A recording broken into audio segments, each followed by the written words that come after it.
Hi friends, welcome back to my Lacchi vlogs. ಈ vlog ಬಂದು Thursday vlog ಆಗಿರುತ್ತೆ. Thursday ಮಾರ್ನಿಂಗಿಂದನೇ ನಾನು ವ್ಲಾಗ್ ಸ್ಟಾರ್ಟ್ ಮಾಡಿದ್ದೀನಿ.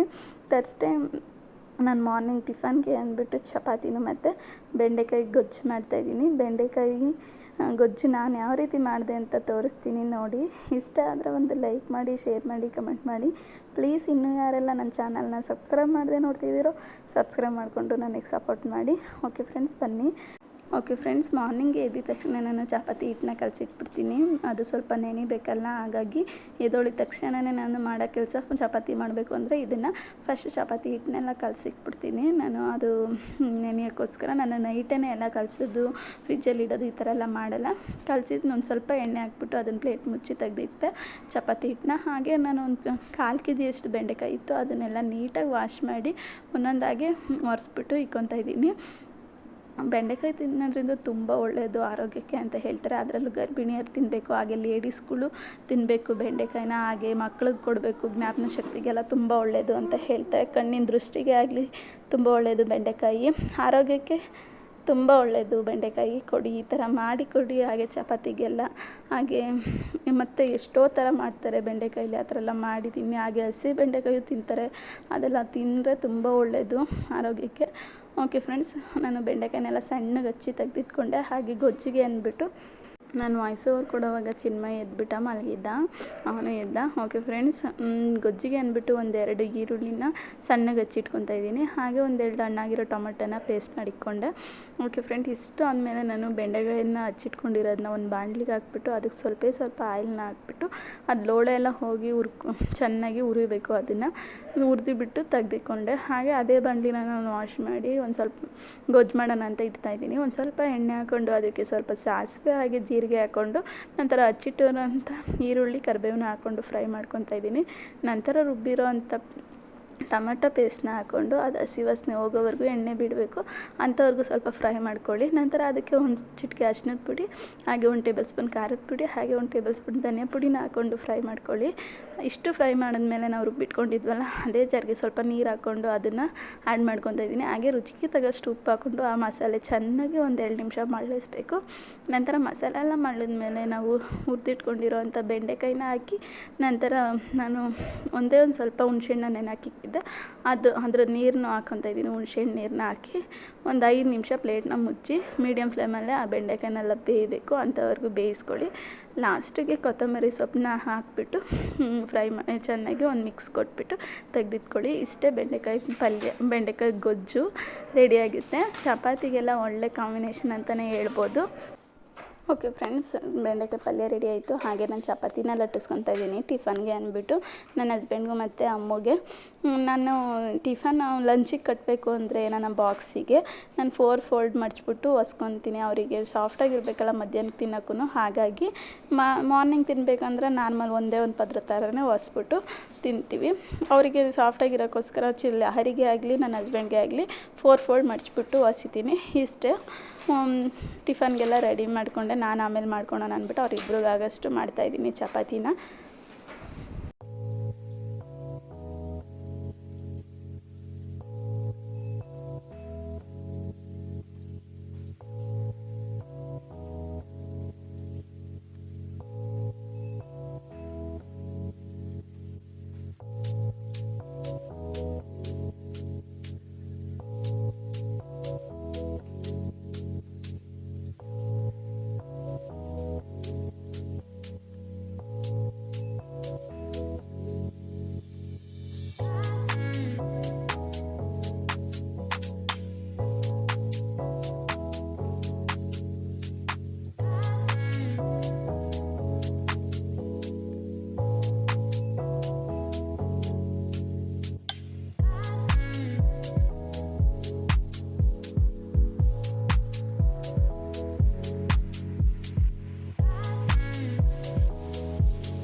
ಫ್ರೆಂಡ್ಸ್, ಟಿಫನ್ ಎಲ್ಲ ಮುಗಿಸಿದ್ದಾಯಿತು.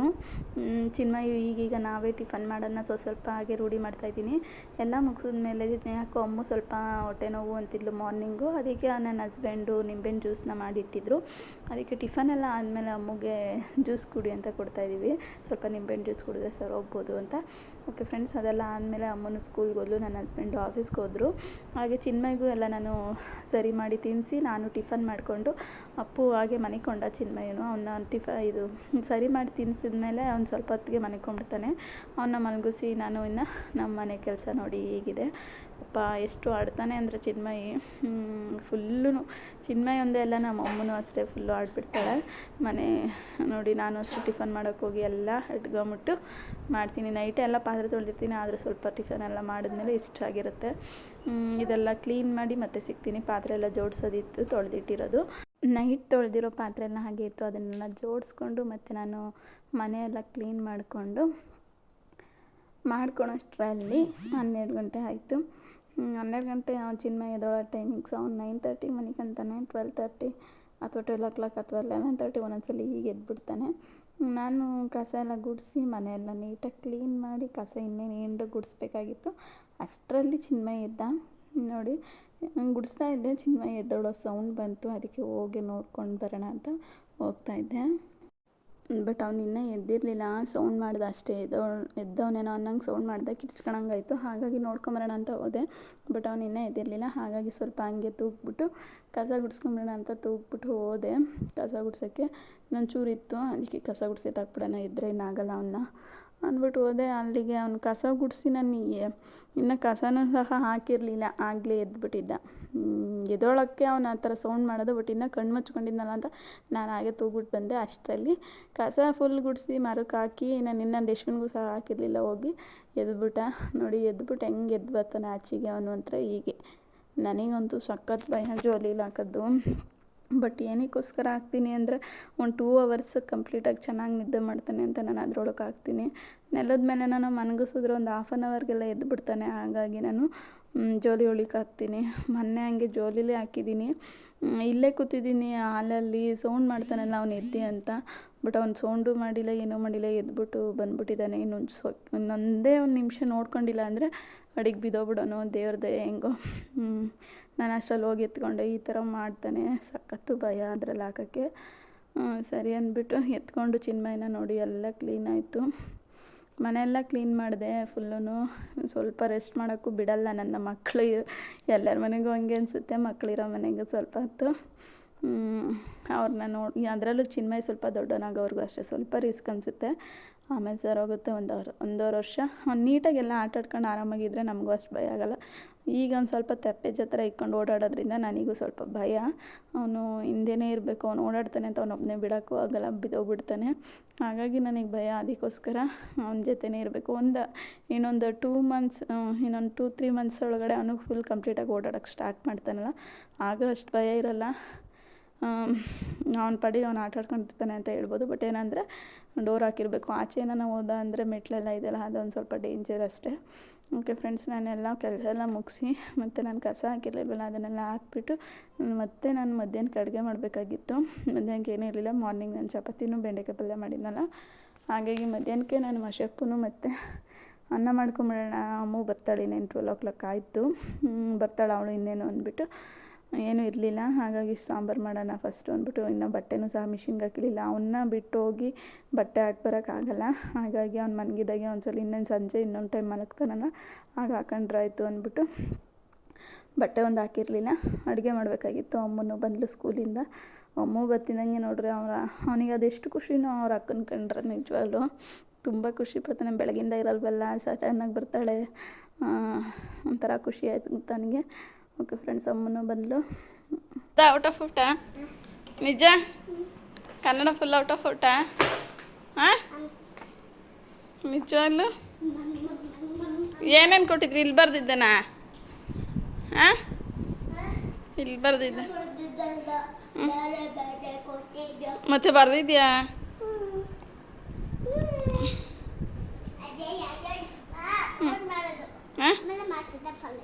ಹೌದಾ?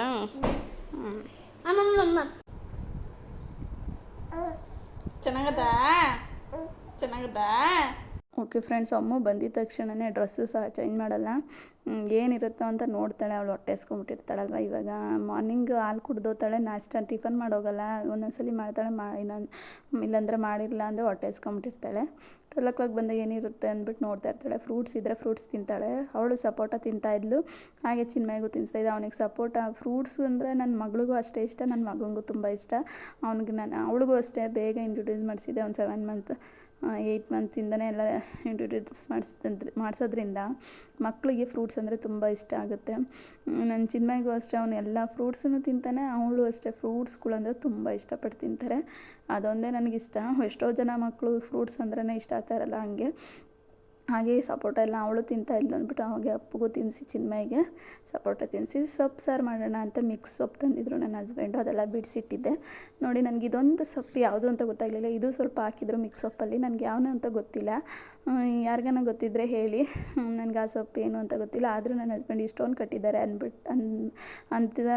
ಇಷ್ಟೊಂದು ಕಟ್ಟಿದ್ದಾರಲ್ಲ, ಹಾಗಾಗಿ ಇದು ಒಂದು ಸೊಪ್ಪು ಹಾಕಿ ಏನಾಗಲ್ಲ ಅಂದ್ಬಿಟ್ಟು ಹಾಕ್ಸಿದ್ರು. ಸರಿ ಅಂದ್ಬಿಟ್ಟು ನಾವೆಲ್ಲ ತೊಳೆದ್ಬಿಟ್ಟು ಆ ಸೊಪ್ಪನ್ನ ನಾನು ಯಾವ ರೀತಿ ಮಶೆಪ್ ಸಾರು ಮಾಡ್ತೀನಿ ಅಂತ ಹೇಳ್ತೀನಿ. ಹಾಗೆ ಬೇಗ ಬೇಗ ನೋಡಿ, ನಾನು ಒಂದು ಕುಕ್ಕರ್ಗೆ ಒಂದು ಸ್ವಲ್ಪ ಬೇಳೆ, ಹಾಗೆ ತೊಳೆದಿಟ್ಕೊಂಡಿರೋ ಅಂಥ ಸೊಪ್ಪು ಹಾಕ್ಬಿಟ್ಟು ಒಂದೇ ಒಂದು ಬೆಳ್ಳುಳ್ಳಿ, ಒಂದು ಗೆಡ್ಡೆ ಬೆಳ್ಳುಳ್ಳಿ, ಒಂದೇ ಒಂದು ಈರುಳ್ಳಿ, ಒಂದೆರಡು ಟೊಮೆಟೊ ಹಾಕ್ಕೊಂಡು, ಖಾರಕ್ಕೆ ಎಷ್ಟು ಬೇಕೋ ಅಷ್ಟು ಹಸಿಮೆಣ್ಸಿನ್ಕಾಯಿ, ಹಾಗೆ 1 ಟೇಬಲ್ ಸ್ಪೂನ್ ಜೀರಿಗೆ ಹಾಕ್ಕೊಂಡು ನಾನು ಒಂದು 2 ವಿಷಿಲ್ ಕೂಗಿಸ್ಕೊಂಡೆ. ಹಾಗೆ ಬೇಳೆ ಎಲ್ಲ ಅಡೆನೇ ಇರುತ್ತಲ್ಲ, ಮೇಲೆ ಸೊಪ್ಪು ಮಾತ್ರ ಮೇಲೆ ಹಂಗೆ ಇಕ್ಕಿದ್ನಲ್ಲ, ಅದೆಲ್ಲ ಎತ್ಕೊಂಡು ಒಂದು ಪ್ಲೇಟ್ಗೆ ತಣ್ಣಗಾಗಕ್ಕೆ ಇಡ್ತಾಯಿದ್ದೀನಿ. ಸೊಪ್ಪು ಮತ್ತು ಟೊಮೊಟೊ, ಬೆಳ್ಳುಳ್ಳಿ, ಈರುಳ್ಳಿ, ಮೆಣಸಿನ್ಕಾಯಿ ಇದೆಲ್ಲ ಒಂದು ಪ್ಲೇಟ್ಗೆ ಹಾಕ್ಬಿಟ್ಟು ತಣ್ಣಗಾಗಲಿ ಅಂತ ಇಕ್ಕೊಂಡೆ.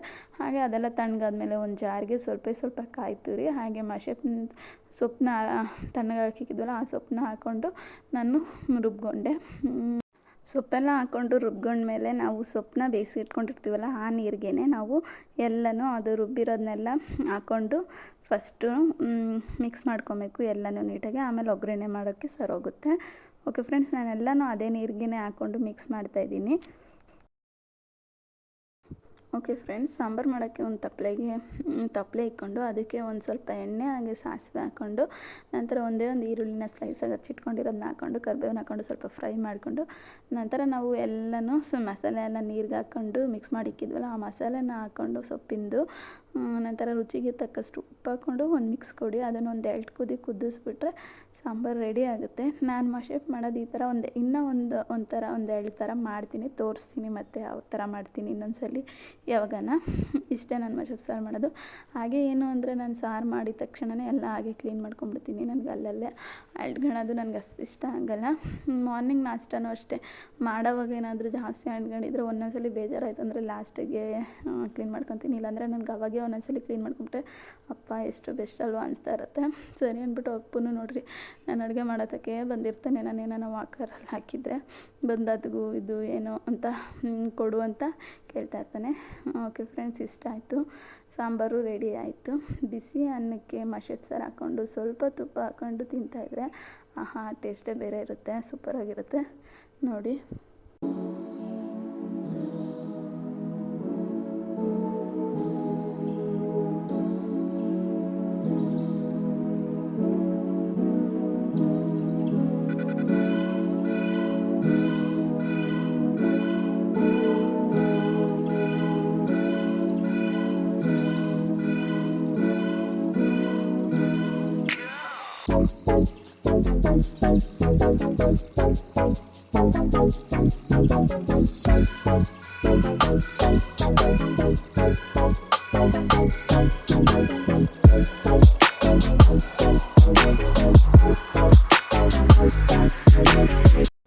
ಓಕೆ ಫ್ರೆಂಡ್ಸ್, ಮಶೆಪ್ ಊಟ ಮಾಡೋಷ್ಟೊತ್ತಿಗೆ 2 o'clock ಆಗಿತ್ತು. ಹಾಗೆ ಊಟ ಮಾಡಿಬಿಡೋಣ ಅಂತ ಮಾಡ್ತಾಯಿದ್ವಿ. ನೋಡಿ, ಚಿನ್ಮಯ್ ನನಗೂ ತಿನ್ಸು ಅಂತ ಕೈ ಹಿಂಗೆ ಅನ್ನೋದು ಕಲ್ತ್ಬಿಟ್ಟಿದ್ದಾನೆ ಈಗ ಎಷ್ಟು ಚೆನ್ನಾಗಿ. ಅವನಿಗೂ ಬರೀ ಅನ್ನ ಮಾಡ್ತಾರೆ ಇಡ್ತೀನಿ, ತಿಂತಾನೆ. ಸಾಂಬಾರು ಇಟ್ಟರೆ ಒಂದು 2 ತುತ್ತು ಹಿಂಗೆ ಇಕ್ಸ್ಕೊತಾನೆ, ಆಮೇಲೆ ಖಾರ ಆಗಿಬಿಡುತ್ತಾನೆ, ಇಕ್ಸ್ಕೊಳಲ್ಲ. ಹಾಗಾಗಿ ನಾನು ಅನ್ನನೇ ತಿನ್ನಿಸ್ತೀನಿ, ಬರೋದನ್ನ ತಿಂತಾನೆ ಬಿಸಿ ಬಿಸಿದ್ದು. ಹಾಗೆ ಅಮ್ಮಗೂ ತಿನ್ನಿಸ್ಕೊಂಡು ನಾನು ತಿಂತಾಯಿದ್ದೆ. ಅಮ್ಮನೂ ತಿನ್ನಲ್ಲ, ಅವಳಿಗೆ ಈಗೂ ನಾನು ತಿನ್ನಿಸ್ಬೇಕು. ಯಾವಾಗೋ ಒಂದೊಂದು ಟೈಮ್ಗೆ ಅವಳಿಗೆ ಇಷ್ಟ ಆದಾಗ ತಿಂತಾಳೆ, ಒಂದೊಂದ್ಸಲಿ ನಾನೇ ತಿನ್ನಿಸ್ಬೇಕು. ನೋಡಿ, ಹಿಂಗೆ ಇಷ್ಟ ಆಗಿತ್ತು. ಮಶೆಪ್ ಸಾರು ಮತ್ತು ಸೂಪರಾಗಿ ಬಂದಿತ್ತು ನೋಡಿ ಹೆಂಗಂತಾನೆ. ಅವಳಿಗೆ ಅನ್ನ ಸಾಂಬಾರು ಇಷ್ಟಪಡಲ್ಲ. ಆದ್ರೂ ಒಂದೊಂದ್ಸಲಿ ಅದು ಏನು ಗೊತ್ತಾ ಅವಳದು ಇದಂದರೆ ಸೋನಾ ಮಸೂರಿ ಅಕ್ಕಿ ಆದರೆ ತಿಳಿ ಸಾಂಬಾರು ಆದರೆ ಸಖತ್ತಾಗಿ ಇಷ್ಟಪಟ್ಟು ಊಟ ಮಾಡ್ತಾಳೆ. ಆ ಥರ ನನ್ನ ಮಗಳು ಊಟ ಎಲ್ಲ ಮುಗಿಸಿ ಚಿನ್ಮಯ್ಗೂ ಸ್ವಲ್ಪ ಪ್ಯೂರಿ ತಿನ್ಸೋಣ ಅಂದ್ಬಿಟ್ಟು ಬಾಳೆಹಣ್ಣು ಮತ್ತು ಆ್ಯಪಲ್ನ ಹಾಕ್ಕೊಂಡು ಪ್ಯೂರಿ ಮಾಡಿಕೊಂಡೆ. ಅವನಿಗೂ ತಿನ್ನಿಸ್ಬಿಟ್ಟು ಮತ್ತು ನಾನು ವಿಡಿಯೋ ಕಂಟಿನ್ಯೂ ಮಾಡಿದ್ದೆ. ಸಂಜೆ ಚಿನ್ಮಯ್ಗೆಲ್ಲ ಮತ್ತೆ ಸ್ನಾನ ಮಾಡಿಸಿ ಅಮ್ಮಗೂ ಎಲ್ಲ ಅಮ್ಮನೂ ಓದ್ಕೊಂಡು ಮನಿಕೊಂಡಿಲ್ಲ. ಅವಳು ಒಂದು ಸ್ವಲ್ಪ ಚಿನ್ಮಯ್ಗೂ ಸ್ನಾನ ಎಲ್ಲ ಮಾಡಿಸಿ ಮಲಗಿಸಿದ್ದೆ. ಇಬ್ಬರು ಮಲಗಿದ್ರು. ಅವನು ಎದ್ದಿದ್ದೆ 6 o'clock 6:30ಗೆ ಅವನು ಎದ್ದ. ಆಟಾಡ್ತಾ ಇದ್ದ ನೋಡಿ ತಿರುಗಿ ಎಲ್ಲ. ಹೀಗೆ ಅಲ್ವಾ ಒಂದು 3 ಸಲ ಎತ್ತಿಕ್ತೀನೇನೋ ದಿನಕ್ಕೆ ಆಟ ಸಾಮಾನೆಲ್ಲ ಮತ್ತು ಇಟ್ಟಾಡೋದು. ಈ ಥರನೇ ನಾವು ಎತ್ತಿಕ್ಕೋದು ಅವ್ರು ಇಟ್ಟಾಡೋದು, ಇದೇ ಆಗೋಗುತ್ತೆ ದಿನ ಎಲ್ಲ. ಓಕೆ ಫ್ರೆಂಡ್ಸ್, ಚಿನ್ಮಯಿ ಎಲ್ಲ ಆಟಾಡ್ತಿದ್ದ.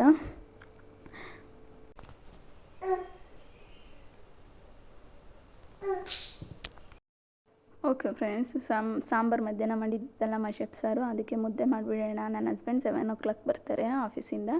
ಮುದ್ದೆ ಮಾಡಿರಬೇಕು. ಅಷ್ಟರಲ್ಲಿ ಮುದ್ದೆ ಮಾಡಿಬಿಟ್ರೆ ಅವರು ಆಮೇಲೆ ಊಟ ಮಾಡ್ಕೊತಾರೆ. ಬಂದಿದ್ದ ತಕ್ಷಣವೇ ಫ್ರೆಶ್ ಅಪ್ ಆಗಿ ಸರಿ ಅಂದ್ಬಿಟ್ಟು ಮುದ್ದೆ ಮಾಡಿಕ್ತಾಯಿದ್ದೆ. ಹಾಗೆ ಅಮ್ಮಗೆ ಡಿಕ್ಟೇಷನ್ ವರ್ಡ್ಸ್ನ ಕೇಳ್ತಾಯಿದ್ದೀನಿ. ನೋಡಿ ಹೇಗೆ ಹೇಳ್ತಾಳೆ ಅವಳು ಅಂತ. ಕ್ಯಾಟ್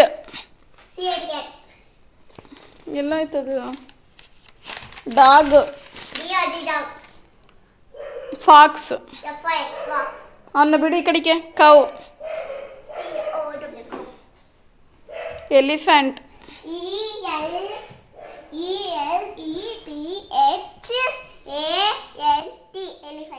ಎನ್ ಇಂಕ್ ಗೋಟ್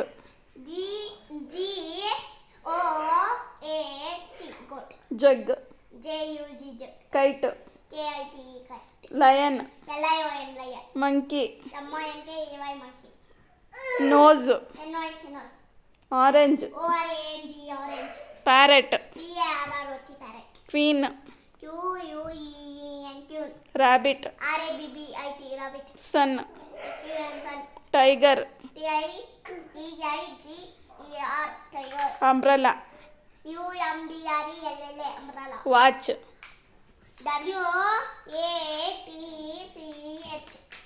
van Xmas tree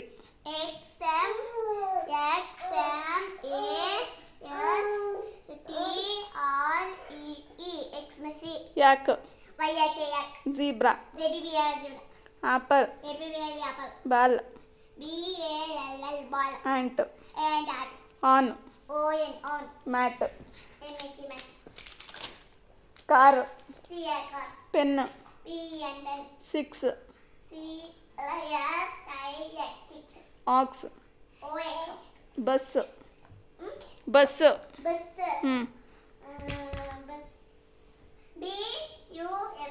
train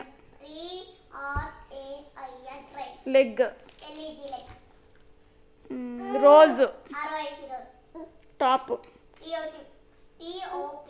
next fish rat box frog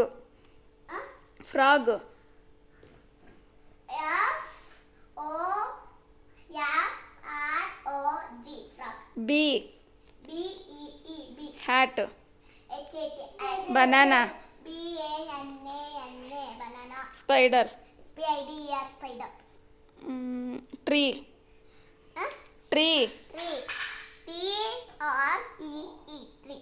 Oval peacock very good. Okay friend, ಅವಳು ನೋಡಿ ಹೇಗೆ ಹೇಳ್ತಾಳೆ. ನಾವು ಅಷ್ಟು ವಯಸ್ಸಲ್ಲಿ ನಾವು ಅದೇನು ಕಲಿತೇ ಇರಲಿಲ್ಲ ಇಂಗ್ಲೀಷ್ ಅಂದರೆ ಏನು ಅಂತ. ಅವಳೆಲ್ಲ ಹೇಳ್ತಾಳೆ, ನಂಗೆ ಅದೊಂದೇ ಖುಷಿ. ಓಕೆ ಫ್ರೆಂಡ್ಸ್, ಸಂಜೆ ಮುದ್ದೆಗೆ ಎಗ್ ಫ್ರೈ ಮಾಡಿದ್ದೆ ನೆಂಚ್ಕೊಳಕ್ಕೆ ಅಂತ, ಮುದ್ದೆಗೆ ಮಶಪ್ಗೆ. ಓಕೆ, ಇಷ್ಟ ಆಗಿತ್ತು ಅವತ್ತಿನ ವ್ಲಾಗು. ಚಿನ್ಮಯ್ಗೆ ರಾಗಿ ಸರಿಗಂತ ರಾಗಿನೇನು ಹಾಕಿದ್ದೆ ಅವತ್ತು ನೈಟು, ಹಾಗೆ ಕ್ಲಿಪ್ಪಿಂಗ್ ತೊಗೊಂಡೆ ಅಷ್ಟೇ. ಓಕೆ ಫ್ರೆಂಡ್ಸ್, ಅವತ್ತಿನ ವ್ಲಾಗ್ ಇಷ್ಟು. ಯಾರಿಗೆಲ್ಲ ಇಷ್ಟ ಆಯಿತು ಒಂದು ಲೈಕ್ ಮಾಡಿ, ಶೇರ್ ಮಾಡಿ, ಕಮೆಂಟ್ ಮಾಡಿ. ಪ್ಲೀಸ್ ಇನ್ನೂ ಯಾರೆಲ್ಲ ನನ್ನ ಚಾನಲ್ನ ಸಬ್ಸ್ಕ್ರೈಬ್ ಮಾಡ್ಕೊಂಡು ನೋಡ್ತಿದ್ರೆ ಸಬ್ಸ್ಕ್ರೈಬ್ ಮಾಡಿಕೊಂಡು ನನಗೆ ಸಪೋರ್ಟ್ ಮಾಡಿ. ಬಾಯ್, ಥ್ಯಾಂಕ್ ಯು ಫಾರ್ ವಾಚಿಂಗ್.